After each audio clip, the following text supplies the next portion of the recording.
Bismillah, Assalamualaikum warahmatullahi wabarakatuh.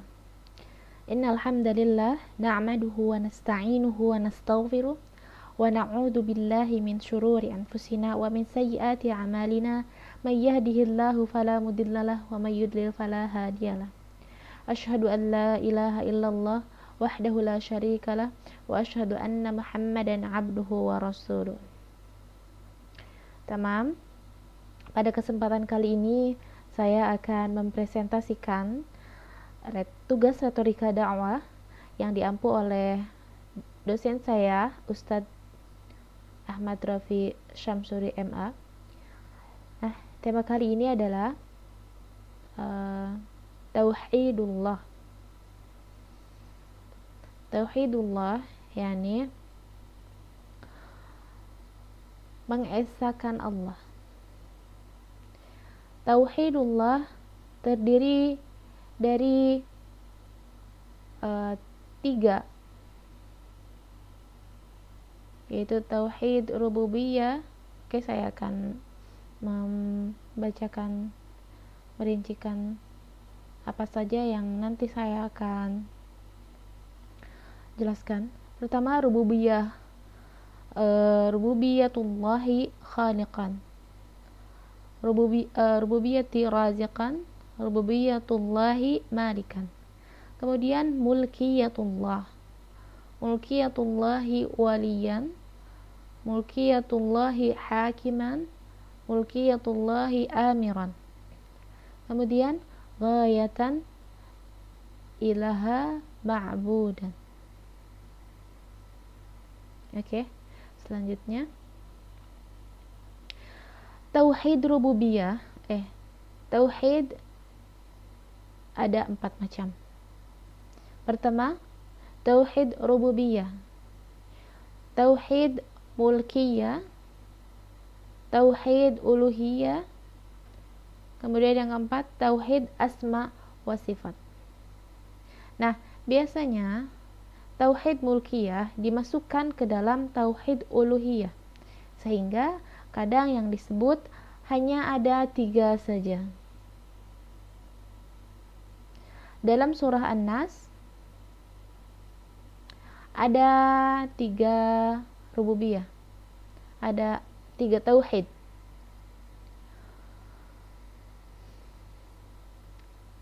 Di ayat pertama dalam surah An-Nas, qul a'udzu birabbin nas, tauhidur rububiyah. Yang kedua, malikin nas, tauhidul mulkiyah. Kemudian ilahin nas, tauhidul uluhiyah.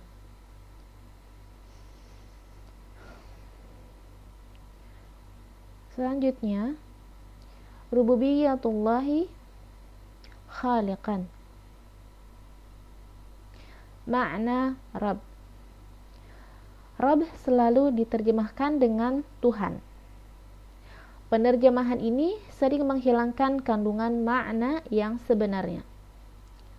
Nah, ada 3 makna. Makna Rabb. Pertama, pencipta, yaitu Khaliq. Kedua, pemberi rizki, yaitu Raziq. Yang ketiga, pemilik, yaitu Malik. Nah, arti Rabb yang pertama yaitu pencipta. Allah adalah pencipta segala sesuatu. Dalilnya ada pada surat ke-6 ayat 102, khaliqu kulli syai'in, yaitu menciptakan yang telah tiada, sekarang ada, akan ada.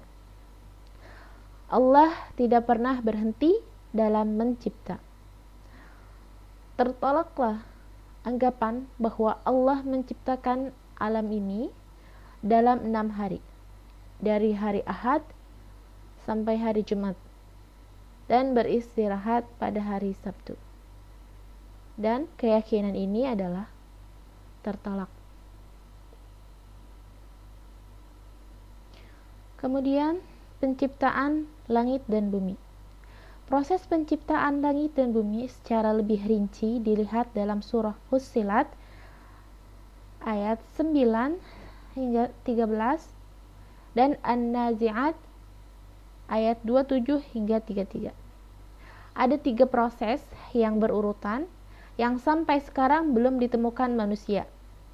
Pertama, penciptaan bumi dalam 2 masa. Kedua, penciptaan langit dalam 2 masa. Ketiga, menyempurnakan penciptaan bumi dalam 2 masa. Jadi, bumi memerlukan 4 masa. Dalilnya ada pada surat ke-41 ayat 10. Baik, selanjutnya, afala yanzuruna ilal ibili kaifa khuliqat. Al-ibil di sini maknanya unta. Nah, yang kita tahu selama ini, unta itu dalam bahasa Arab artinya jamal ya, kalau nggak salah. Nah, di dalam Al-Quran bukan itu, tapi al-ibil. Al-ibil di sini maksudnya unta. Nah, unta diciptakan untuk dapat beradaptasi di padang pasir. Ia memiliki tangki air dalam tubuhnya dapat diminum kembali sehingga mampu berjalan berhari-hari tanpa minum. Kemudian ia juga memiliki kulit yang tebal. Kulit tebal itu melindungi dari panas yang dapat mencapai 50 derajat Celcius. Wah, subhanallah ya, panas banget.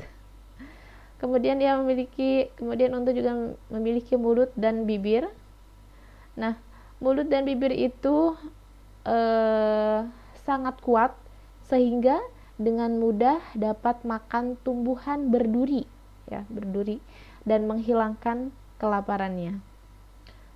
Nah, di kaki unta memiliki lebar sehingga walaupun tubuh unta besar, tetapi ia tidak tenggelam ke dalam pasir. Nah, kulit di bawah kaki unta sangat tebal sehingga tapak kakinya tidak akan terbakar. Kemudian 2 lapis bulu matanya bergerak cepat seperti sebuah perangkap dan ia melindungi mata untuk ketika ribut pasir. Selanjutnya, rububiyatullahi raziqan. Arti Rabb yang kedua yaitu pemberi rizki, yaitu razik. Bukan hanya mencipta saja, Allah pun memelihara alam semesta dengan memberikan rizki kepada semua makhluknya. Jadi Allah bukan hanya mencipta makhluk yang ada di alam semesta ini, tapi Allah juga mengatur semua kehidupannya, rizkinya sudah Allah atur. Ada dalil dalam surat 11 ayat 6, Allah berfirman, wa ma min dabbatin fil ardi illa 'ala Allahi rizquha wa ya'lamu mustaqarraha wa mustaw'adaha kullun fi kitabim mubin. Dan tidak ada suatu binatang melata pun di bumi melainkan Allah lah yang memberi rizkinya, dan Dia mengetahui tempat berdiam binatang itu dari tempat penyimpanannya, semuanya tertulis dalam kitab yang nyata, yaitu Lauhul Mahfuz. Jadi jangan takut kelaparan. Nah, dulu di masa jahiliyah ada yang membunuh anak-anak mereka karena takut kelaparan. Jadi anak-anaknya dibunuh, dan sampai saat ini pun masih ada yang beranggapan kalau ya yang merasa anaknya sudah banyak, dia melakukan aborsi dan menggugurkannya. Naudzubillahi min dzalik ya. Masih ada sampai saat ini. Nah, di sini Allah berfirman, wala taqtulu auladakum min imlaqin nahnu narzuqukum wa iyyakum. Imlaq di sini artinya kemiskinan. Narzuqukum yaitu Allah yang akan memberi rizki kepadamu, dan wa iyyahum, dan Allah juga memberi rizki untuk anak-anak. Jadi jangan takut kelaparan karena semuanya sudah Allah atur. Yang perlu kita khawatirkan adalah masa depan kita, yaitu akhirat. Karena kalau rizki itu sudah Allah atur. Semua makhluk yang ada di muka bumi ini sudah Allah atur rizkinya.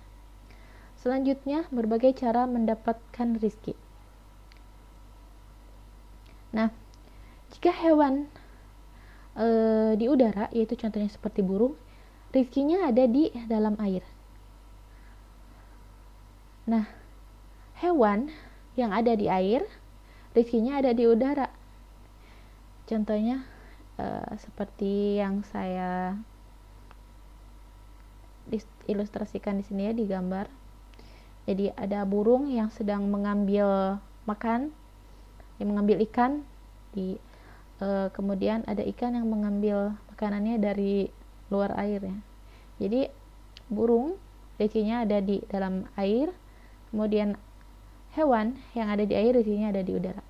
Kemudian juga ada hewan yang buta tetapi tidak pernah kelaparan. Nah, ini tuh nggak ada di sini ya. Kalau nggak salah ini tuh ada di daerah Eropa. Kalau nggak salah negara Italia atau pokoknya daerah Eropa, aku nggak tahu. Wallahu a'lam. Oke, selanjutnya.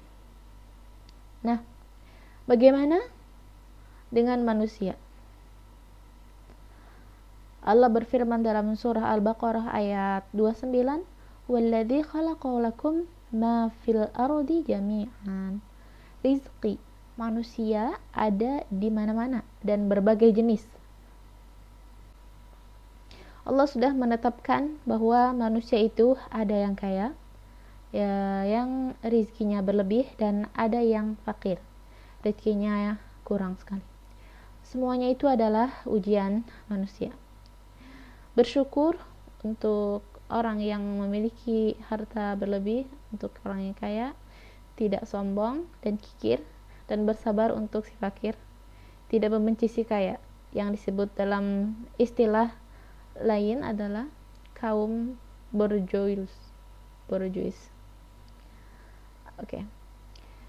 Disinilah Islam mensyariatkan zakat, infak, sedekah.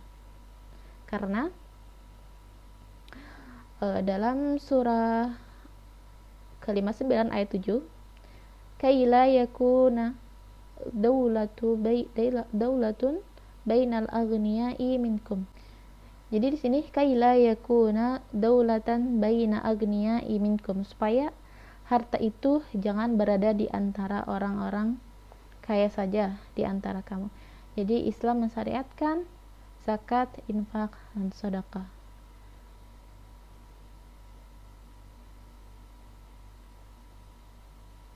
Kemudian selanjutnya,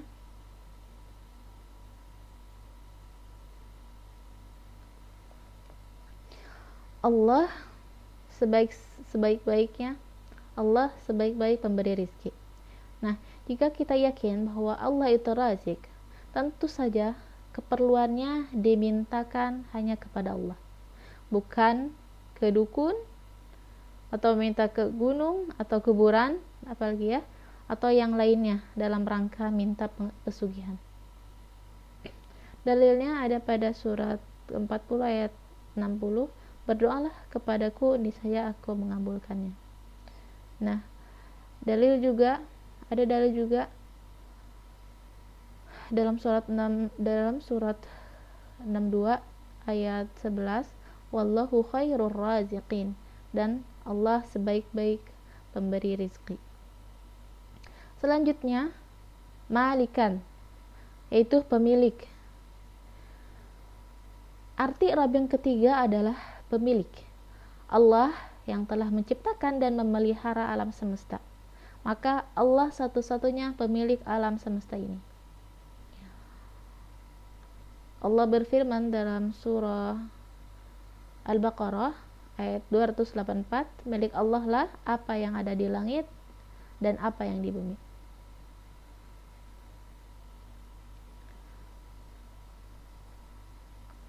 Kemudian dalam surah Al-Fatihah ayat 4, pemilik hari pembalasan.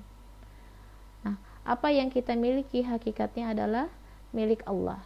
Mestinya digunakan sesuai dengan keinginan pemiliknya. Selanjutnya, hak Allah untuk memberi dan mengambil.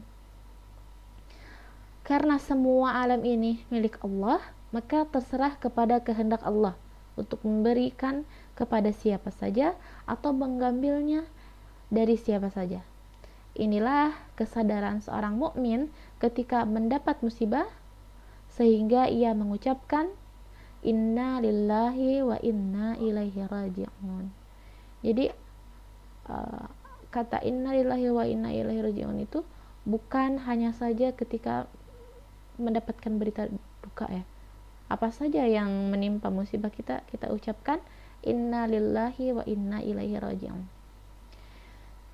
Jika kita menyadari hal ini, maka tidak akan sombong ketika diberi oleh Allah, diberi nikmat oleh Allah, dan tidak akan pula putus asa jika kehilangan sesuatu. Karena Allah berhak memberi kepada siapa saja, dan Allah juga berhak mengambil dari siapa saja yang ia kehendaki. Nah, meskipun semuanya milik Allah, akan tetapi ketika memerintahkan kepada hambanya untuk berinfak, dilakukan dengan sangat sopan. Seakan-akan itu milik hambanya, seakan-akan itu milik kita ya. Dirinya hanya meminjam saja. Perhatikan dalam surah 57 ayat 11, Man dzalladzi yuqridu Allahu qardan hasanan fayudha'ifatu lahu wa lahu ajrun karim. Allah memberikan balasan yang berlipat ganda, sehingga 700 kali lipat bahkan lebih. Dalilnya ada surat Al-Baqarah ayat 261. Selanjutnya, mulkiyatullahi, yang pertama waliyan, itu artinya pelindung. Mulkiyatullah yaitu Allah sebagai raja. Allah Subhanahu wa taala adalah Rabb yang menciptakan, memelihara dan memiliki alam semesta. Oleh karena itu wajar kalau Allah adalah raja dan penguasa alam semesta ini. Dalilnya ada pada surat 35 ayat 13, Dzalikumullahu rabbukum lahul mulku. Yang berbuat demikian Allah Tuhanmu, kepunyaannya lah kerajaannya. Selanjutnya, raja yang berkuasa. Sebagai raja, Allah adalah wali, Allah adalah hakim, Allah adalah amir. Wali yaitu pelindung, pemimpin, dan penolong. Kemudian Allah adalah hakim, yaitu pembuat hukum. Allah adalah amir, Allah yang artinya memerintah ya. Ketiga, hal di atas hak Allah saja.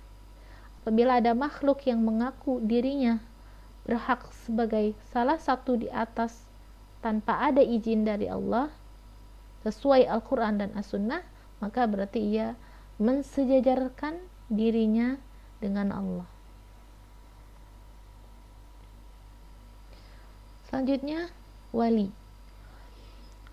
Wali berarti pelindung atau penolong atau pemimpin. masalah perwalian menjadi perbedaan antara mukmin dan kafir.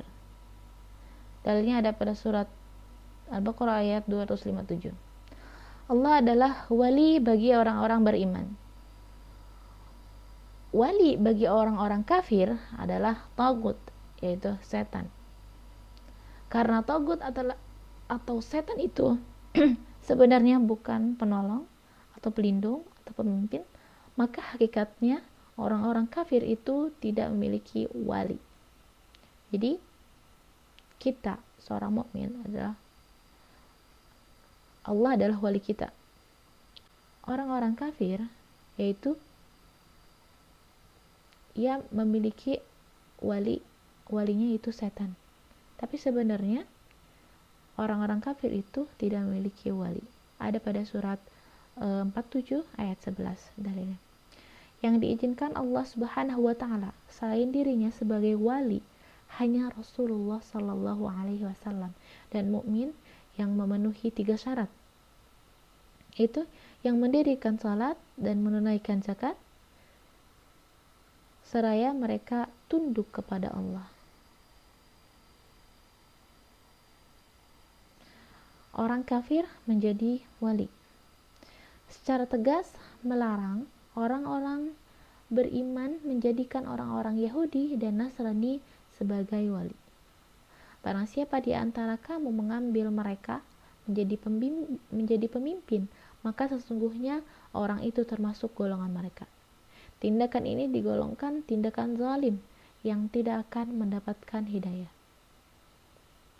Dalilnya ada pada surat ketiga ayat 118. Hai orang-orang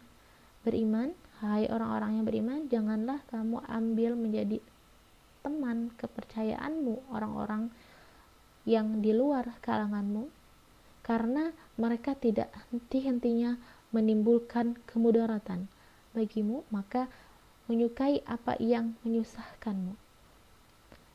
Telah nyata kebencian dari mulut mereka dan apa yang disembunyikan oleh hati mereka. Lebih sebesar lagi, sungguh telah kami terangkan kepadamu ayat-ayat kami, jika kamu memahaminya. Kemudian selanjutnya, hakim, mungkiyatullahi hakiman, yaitu artinya pembuat hukum. Itu pembuat hukum. Allah Subhanahu wa taala adalah satu-satunya yang berhak membuat hukum atau untuk makhluknya.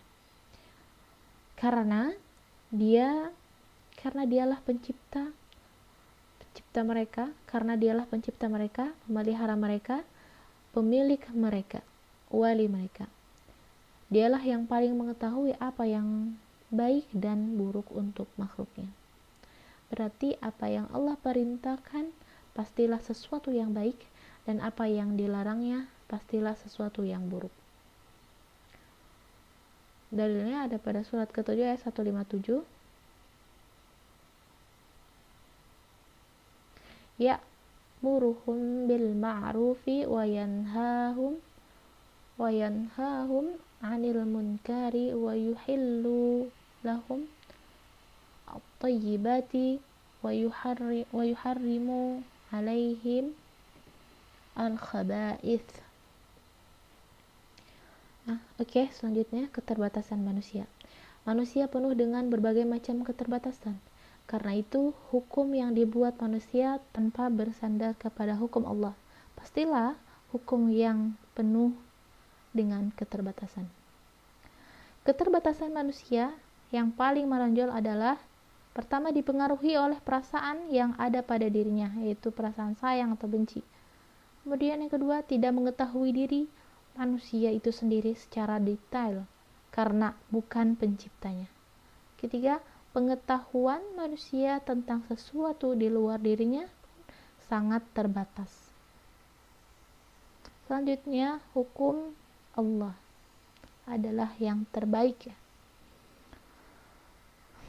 Dalam surah kelima ayat 50, Allah menantang manusia untuk melakukan perbandingan manakah yang terbaik, hukum Allah atau hukum jahiliyah.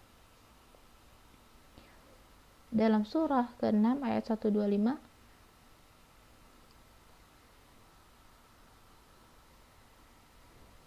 tidak dipengaruhi oleh rasa cinta karena hubungan kekerabatan. Contoh kasus wanita dari Bani Makhzum yang mencuri. Agar tidak dipotong tangannya, maka minta Usama bin Zaid negosiasi. Jadi ia bernegosiasi agar wanita tersebut tidak dipotong tangannya dengan Rasulullah SAW. Jadi Usama bin Zaid negosiasi dengan Rasulullah SAW. Beliau SAW marah, kalau Fatimah bin Muhammad mencuri, maka aku yang akan memotong tangannya. Jadi tidak dipengaruhi oleh rasa cinta karena hubungan kekerabatan. Kemudian dalil pada surah kelima ayat 8, tidak dipengaruhi oleh rasa benci. Kisah baju besi Khalifah Ali radhiyallahu anhu yang ditemukan di tangan seorang Nasrani. Kemudian Ali mengadukan ke Hakim Syuraih, tapi tidak ada bukti. Akhirnya ditetapkan sebagai milik orang Nasrani tadi. Tidak berapa lama dia berkata, aku bersaksi bahwa ini adalah hukum para nabi, Amirul Mukminin, mengajukan diriku ke majelis hakim dan majelis hakim memutuskan hukum atas dirinya. Aku bersaksi bahwa tiada ilah yang berhak disembah kecuali Allah, dan aku bersaksi bahwa Muhammad adalah hamba dan utusannya. Demi Allah, baju perang ini adalah milikku, wahai Amirul Mukminin.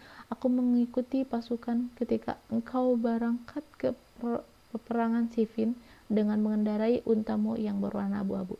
Ali berkata, karena engkau sudah masuk Islam, maka ambillah baju perang itu. Maka lelaki itu pun membawanya dengan kudanya. Hak menentukan hukum. Allah menegaskan dengan sangat jelas bahwa hak menentukan hukum adalah hanya milik Allah. Dalilnya ada pada surah ke-6 ayat 57 dan surah ke-12 ayat 40 sampai 67. Inil hukmu illa lillah. Menetapkan hukum itu hanyalah hak Allah, tidak ketetapan dan hukum kecuali Allah dan bukan selainnya. Allah menghukumi makhluknya sesuai dengan kehendaknya, kemudian melaksanakan hukumnya dan menetapkan tanpa adanya yang dapat menolaknya. Selanjutnya, tidak berhukum dengan hukum Allah. Karena hak menentukan hukum itu hanya milik Allah, maka bagi yang tidak mengikutinya dapat digolongkan ke dalam 3 kategori. Pertama, kafir jika menolak hukum Allah, zalim menerima hukum Allah tapi tidak dilaksanakan yang dilaksanakan hukum lainnya, fasik yaitu melaksanakan hukum Allah tapi banyak dilanggar. Selanjutnya, bertahkim kepada manusia. Al-Quran menyebutkan 2 ayat berkaitan dengan tahkim kepada manusia, berarti ini termasuk syariat. Pertama, menyelesaikan perselisihan keluarga dengan menunjukkan hakam dari pihak suami dan hakam dari pihak istri. Keputusan diserahkan kepada keduanya. Dalilnya ada pada surat keempat ayat 35. Fab'athu hakaman min ahlihi wa hakaman min ahliha. Nah, selanjutnya menentukan denda bagi yang membunuh binatang. Yang membunuh binatang buruan saat ihram diputuskan oleh 2 orang adil yang ditunjuk. Dalilnya pada surat kelima ayat 95. Yahkumu bihi dzawa adlim minkum. Selanjutnya, tidak ada pilihan lain. Nah, sikap orang beriman tidak ada pilihan lain.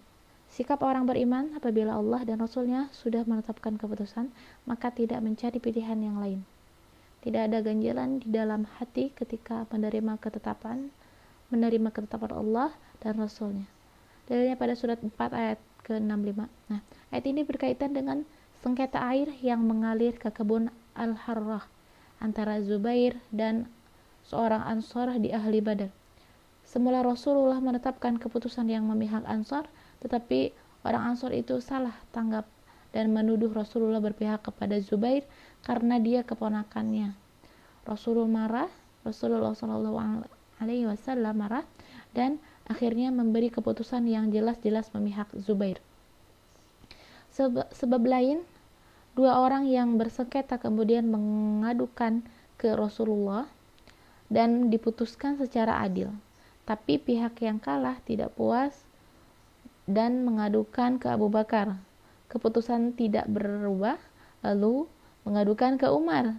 Lalu Umar memenggal leher orang yang menolak keputusan Rasulullah dan Abu Bakar. Selanjutnya mulkiyatullahi amiran. Amiran yakni pemerintah. Karena Allah itu raja, maka dia adalah amir, pemerintah yang memiliki wewenang untuk memerintah. Ala lahul khalqu wal amru. Ingatlah, menciptakan dan memerintah hanyalah hak Allah. Semua perintahnya wajib dilaksanakan. Kalau tidak, ada hukumannya dan bagi yang melaksanakan ada pahalanya. Nah, sikap seorang mukmin itu jika diperintahkan ia akan kami mendengar dan kami taat. Sami'na wa ata'na. Meskipun berat ya. Jika orang kafir, sikap orang kafir, ia akan sami'na wa asayna. Kami mendengar dan kami ingkar.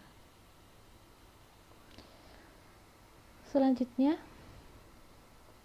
perintah untuk berjihad dalam keadaan ringan maupun berat. Abu Talha telah berperang bersama Rasulullah SAW dan Abu Bakar dan Umar. Pada usianya yang sudah tua di masa Utsman, dia tetap mau berperang. Anak-anaknya mencegahnya, tetapi beliau membaca ayat ini sambil berkata, tua maupun muda, Allah tidak mendengar alasan apapun dari seorang ya. Jika ada perintah untuk berjihad, maka ia berjihad. Sami'na wa ata'na. Dan tidak mandang tua maupun muda. Kemudian Abu Talha berangkat dan syahid. Masya Allah ya. Selanjutnya, Allah sebagai tujuan, yaitu ghayatan. Orang yang menjadikan Allah sebagai raja yang diminta perlindungan dan pertolongan, raja yang hukum-hukumnya dilaksanakan, dan raja yang ditaati perintah-perintahnya, maka pastilah akan menjadi Allah sebagai tujuan akhir segala amalnya. Kalau demikian, maka ia melaksanakan semboyan Allah ghayatuna.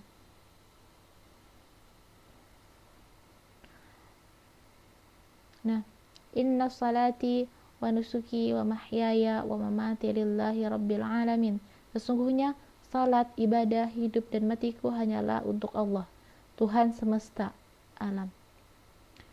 Kemudian ada dalil dari pada surat 51 ayat 50, fafirru ilallah.